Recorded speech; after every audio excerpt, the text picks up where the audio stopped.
ఇల్లు మీది రిజిస్ట్రేషన్ ఖర్చు మాది. క్రెడాయ్ ప్రివిలేజ్ కూపన్ తగ్గించుకోండి. ఈ మెగా ధమాకా ఆఫర్ పొందండి. CREDAI Vijayawada property show.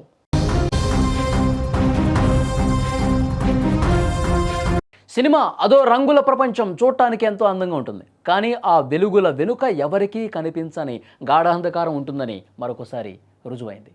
కానీ తమిళ బుల్లితెర నటి నందిని తీసుకున్న ఆ ఒక్క నిర్ణయం ఇండస్ట్రీని కన్నిటి సముద్రంలో ముంచేసింది.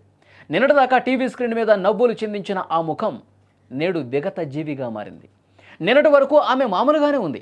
ఉదయం షూటింగ్కి వెళ్ళింది, అందరితో మాట్లాడింది, తన పాత్రను పోషించింది, షూటింగ్ పూర్తి చేసుకుని ఇంటికి సంతోషంగానే వచ్చింది. అప్పటి వరకు అంతా సాధారణంగానే కనిపించింది. కానీ ఆ 4 గోడల మధ్య ఏం జరిగిందో ఎవరికీ తెలియదు. కాసేపటికే ఆమె ఆత్మహత్య చేసుకుందన్న వార్త అందరినీ కలిచివేసింది. షూటింగ్ నుంచి వచ్చిన కాసేపటికే ఇంతటి ఘోరానికి ఆమె ఎందుకు ఒడిగట్టింది?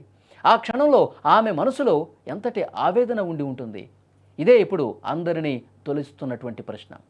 మరోపక్క నందిని బలవన్మరణానికి పాల్పడటంపై తోటి నటీనటులు ఒక్కసారిగా దిగ్భ్రాంతికి గురయ్యారు, షాక్ అయిపోయారు.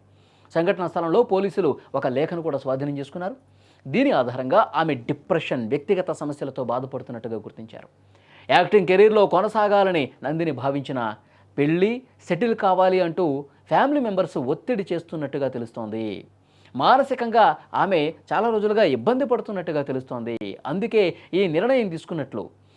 నందిని తెలుగమ్మాయి అయినప్పటికీ ముందుగా కన్నడ సీరియల్ ఇండస్ట్రీలో అడుగుపెట్టి మొదటి నుంచి సీరియల్తోనే మంచి పేరు సంపాదించింది. ఆ తర్వాత తమిళంలో ప్రసారమైన గౌరీ సీరియల్ ద్వారా చాలా గుర్తింపు తెచ్చుకుంది. సీరియల్లో ఆమె చేసిన ద్విపాత్రాభినయం ప్రేక్షకులను బాగా ఆకట్టుకుంది.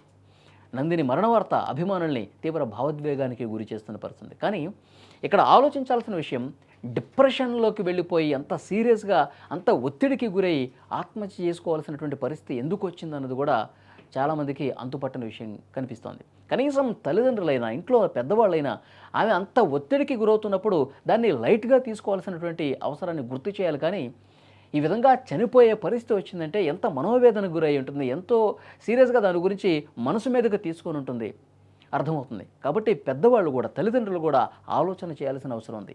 నందిని కూడా ఈ నిర్ణయం తీసుకునే ముందు ఒక క్షణం ఆలోచన చేయాల్సింది.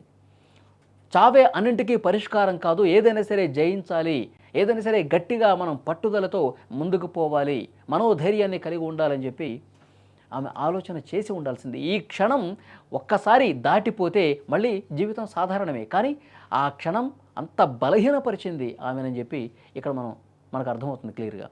సో డెఫినెట్గా ఆమె చేసింది తప్పు, అటు తల్లిదండ్రుల తప్పు కూడా ఇక్కడ కనిపిస్తోంది. కానీ ఈ విషయం తెలిసిన వెంటనే ఆ ఇండస్ట్రీలో ఉన్నటువంటి తోటి నటీనటులు ఆమె మన తెలుగమ్మాయి అని తెలుస్తోంది, చాలా బాధకు గురవుతున్నారు. వాళ్ళ కుటుంబ సభ్యులందరూ కూడా, తోటి నటీనటులు ఇలా జరిగి ఉండాల్సిందని చెప్పి వాళ్ళందరూ కూడా తమ బాధను వ్యక్తం చేస్తున్నారు.